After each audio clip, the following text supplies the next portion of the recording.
On imagine qu'après avoir accompagné un proche dans ses derniers jours, le deuil peut vraiment commencer. Si je repense à mes parents, ça ne s'est pas passé comme je l'avais prévu. J'envisageais que la mort de ma mère me ferait beaucoup plus mal. Elle m'a laissé tant d'elle dans sa façon de voir les choses, dans son amour des étoiles, des oiseaux, de la nature et de l'écriture. Mais je crois que j'ai fait une bonne partie de mon deuil au fil des jours de sa maladie, sans même m'en rendre compte. De l'avoir dépossédée de tant de choses et de devenir prisonnière de son corps m'a fait apprivoiser sa disparition prochaine. Mon père, lui, a si bien caché ses faiblesses et sa maladie, et il est mort si vite, sans que je m'y attende, qu'il a laissé un vide beaucoup plus grand que ce que je prévoyais. C'est peut-être aussi l'accumulation de leurs départs consécutifs qui m'a donné cette impression, mais ça, je ne peux pas dire. Par contre, la consolation de les savoir tous les deux à l'abri de la peine de la perte de l'autre a probablement adouci mon propre deuil. Tout ça, c'est pas facile à démêler, surtout que je l'ai vécu sans aide extérieure qui m'aurait peut-être permis d'y voir plus clair. Pour commencer à démystifier le deuil, je vous présente Josée Masson, fondatrice de Deuil Jeunesse, une femme exceptionnelle qui, avec son équipe, apporte beaucoup de réconfort aux endeuillés. C'est un organisme à but non lucratif, c'est un organisme de bienfaisance et on travaille très, très fort à souhaiter le mieux-être des tout petits, des enfants, des adolescents et des familles endeuillées. Ça, c'est vraiment notre mission très, très large. Mais c'est sûr que nos services vont être principalement des services de suivi psychosociaux auprès de ces jeunes-là et des adultes et de leurs familles. Et on va avoir du groupe aussi. On a des groupes là, pour les enfants qui vivent la maladie grave et qui vivront la mort d'un être cher. Des enfants par groupe d'âge là, qui vivent la mort d'un être cher. Des adultes qui ont à apprendre à être endeuillés et parents d'enfants endeuillés, c'est pas facile.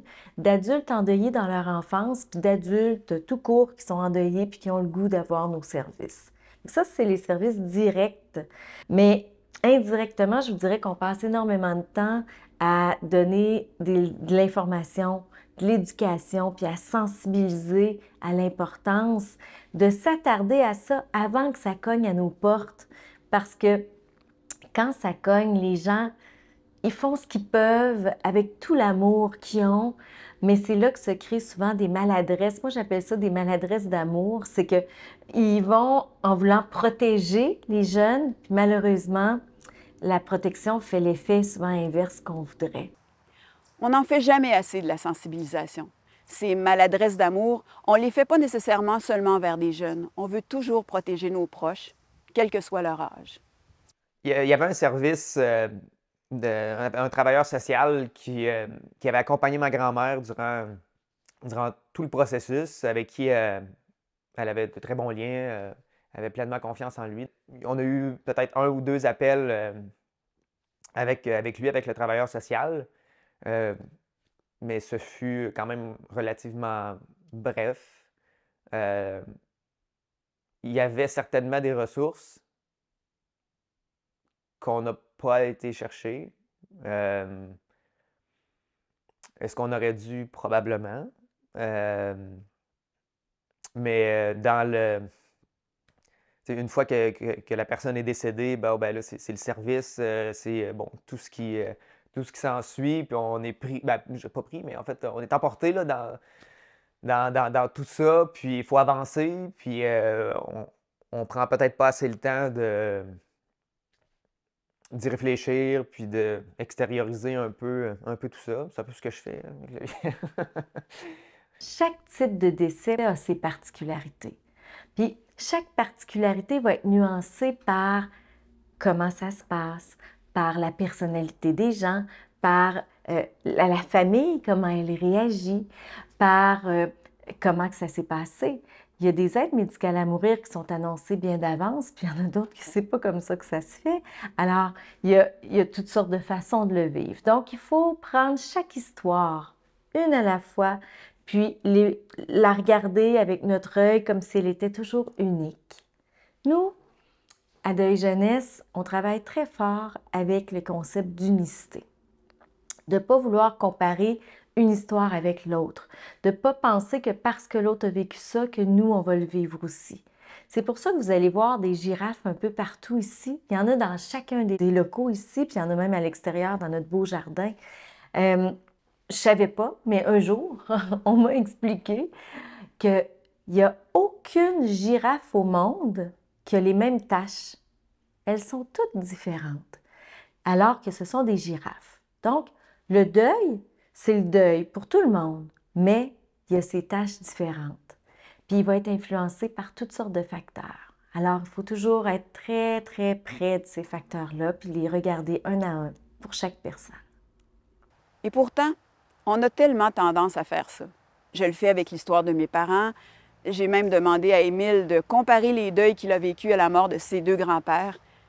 Et lui, il y avait déjà réfléchi à ça, c'est sûr, parce qu'avant même que je lui pose la question, il s'était avancé un peu sur ce terrain-là.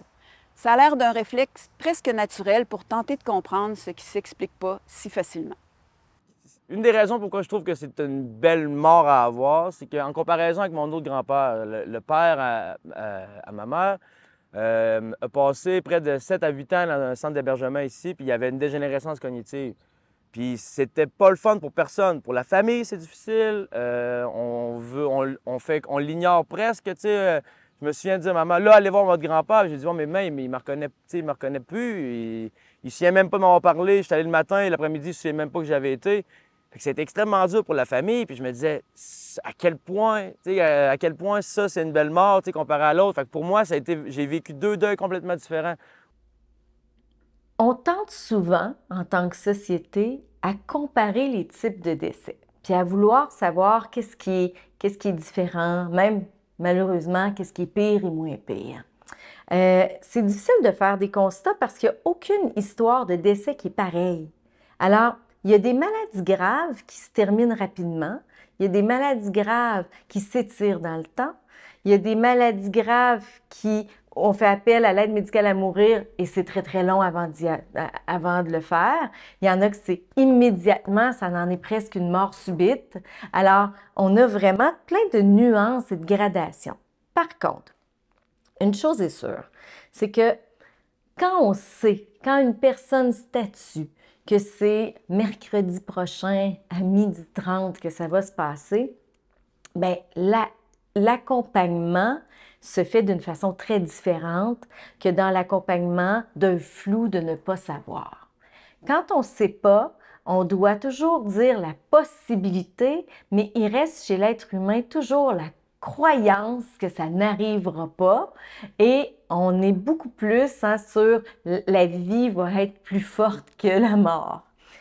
Quand on a une date, on ne peut plus être comme ça. On ne peut pas jouer à l'autruche. Il y a une date. Alors, on doit vraiment préparer de façon extrêmement concrète. Que veux-tu voir, pas voir, faire, pas faire, faire avant, faire pendant, faire après? On doit être très, très, très concret dans les actions parce qu'on sait très bien que quand ça arrive naturellement, les gens souvent regrettent. J'aurais dû être présente, j'aurais dû tenir la main, j'aurais dû lui dire je t'aime, j'aurais dû, mais là, c'est comme l'occasion d'éviter tous les j'aurais dû. Alors, on le prépare souvent très concrètement, puis nous, on doit porter attention à ne pas enfouir les émotions parce que c'est trop concret, hein? Quand c'est naturel, souvent les gens sont beaucoup dans l'émotion, puis on ne sait pas quand ça va arriver, puis on espère qu'elle arrêtera de souffrir. Tu sais, on est vraiment là-dedans. Quand on sait qu'il y a une date puis une heure, mais c'est comme si là, il y a « Oh! » Mais toute la préparation prend toute la place. Alors, on doit permettre aux gens de renouer avec leurs émotions, de laisser la place à l'organisation de la chose, mais aussi de renouer avec tout ce qui monte, puis d'accepter. D'accepter. Ça, c'est quelque chose qui ne se vit pas dans les autres décès, bon, sauf, on pourra dire le suicide, là, mais d'accepter qu'il y a un choix. Puis dans une famille, il y en a qui peuvent adhérer à ce choix-là, puis d'autres pas. Ça peut créer des conflits, ça peut créer des incompréhensions. Alors, cette partie-là, elle est quand même très particulière. Il y en a un que oui, on préserve la vie, c'est vrai, là, on fait tout pour que la personne survive, c'est vrai, mais en même temps, est-ce que c'est la même personne? Pour moi, c'était ça. Est-ce que c'est encore mon grand-père? Je ne sais plus, là, dans le sens qu'il était plus ou moins là. Puis j'ai dit à ma mère, elle dit, c'est correct, Émile, je comprends, je respecte ton choix, tu sais, c'était son père. Puis elle disait, je dis, maman, je ne retournerai pas voir grand-papa. C'est pas un beau souvenir, parce que le souvenir que j'avais de lui, j'ai pas envie de le voir lui en train de dire des phrases qui ne font pas de bon sens ou de pas me reconnaître, puis de me demander, tu sais. Pour moi, ça, c'est pas un beau souvenir de mon grand-père, parce que ça, c'est pas mon grand-père, tu sais, c'est pas Baptiste, ça, pour moi, c'est non. Mais tandis que Laurent, le dernier souvenir que j'ai de lui, c'est lui avec le sourire aux lèvres, en faisant ce qu'il fait, entouré de ses proches, en faisant une joke, puis tu sais, c'est vraiment là, deux deuils qui sont complètement différents. Puis ton deuil avec mon autre grand-père, c'est qu'on l'attendait presque, tu sais, c'était temps qu'il s'en aille, tu sais, puis on le souhaitait presque, là, tu sais. C'est triste à dire, mais c'est la réalité parce qu'on se dit, crime, c'est pas beau. Dans les semaines, dans les mois qui ont suivi, ben, c'était toujours spécial un peu de voir, de lire les papiers, que tu sais, c'est elle qui avait écrit. Elle était encore très présente. Puis, donc, moi, j'étais très proche de elle. Puis, donc, tu sais, dans les semaines, dans les mois qui ont suivi, c'était un peu, ah, c'est drôle. Tu sais, là, mettons, normalement, je l'appelais en finissant mon travail. Là, je finissais mon travail. Puis là, je me retrouvais à plus parler à personne quand je prenais ma marche pour revenir. Ah, je l'aurais appelé. Ou sinon, plein de petits moments comme ça qu'on aurait dit, ah, tu sais. Mais oui, en fait, c'est que j'y pensais à chaque fois. Puis, tu sais, je pense un peu ça, l'idée, c'est, tu sais, j'ai une belle image, si on peut dire, de elle. Puis, on a vécu des moments super intenses ensemble vers la fin. Puis, quand j'ai des décisions à prendre dans ma vie, quand ça va mal ou quoi, ben, je pense à elle, qui justement, elle, était une femme tellement forte, puis qui a affronté tellement plein de choses difficiles dans sa vie. Ben, des fois, ça me dit, bon, OK, là, botte-toi le cul, puis essaye d'être à la hauteur de cette femme-là, puis de poursuivre. Fait que c'est un peu comme ça que je vis mon deuil. Ça me permet de. Ben, probablement que ça peut arriver aussi à quelqu'un pas nécessairement quelqu'un qui utilise l'aide médicale à mourir, mais bref, ça pour dire que je pense régulièrement à elle, puis c'est des beaux souvenirs, puis ce qu'elle m'a offert, les conversations qu'on a eues, ben, ça m'inspire, puis c'est un peu comme ça que je vis. Au bout du compte, il faut simplement apprendre à en parler de la mort, avant que ça nous tombe dessus, même si ça nous bouscule un peu, entre adultes, avec les jeunes, avec nos parents quand on les a encore. Discuter franchement de comment on voit ça, de ce que l'on pense souhaiter comme fin de vie, respecter les opinions de ceux qui ne sont pas d'accord avec nos choix et chercher à comprendre les leurs, tout simplement. Je vous laisse sur cette belle approche que propose Deuil Jeunesse et qui va exactement dans ce sens-là. Nous faisons aussi des ateliers d'éducation à la mort dans les écoles. Un lieu où c'est intéressant de parler de la mort parce que les jeunes, entre eux, s'auto-répondent dans leurs préoccupations vraiment en lien avec leur âge. Alors, souvent, c'est les adultes qui sont troublés par notre venue dans leur classe, mais les jeunes adorent ça. Puis on réalise à quel point le tabou est fort, puis à quel point il est même, tu sais, il est menaçant pour eux, là. C'est très gros. Le tabou fait beaucoup plus mal que la mort, je vous dirais.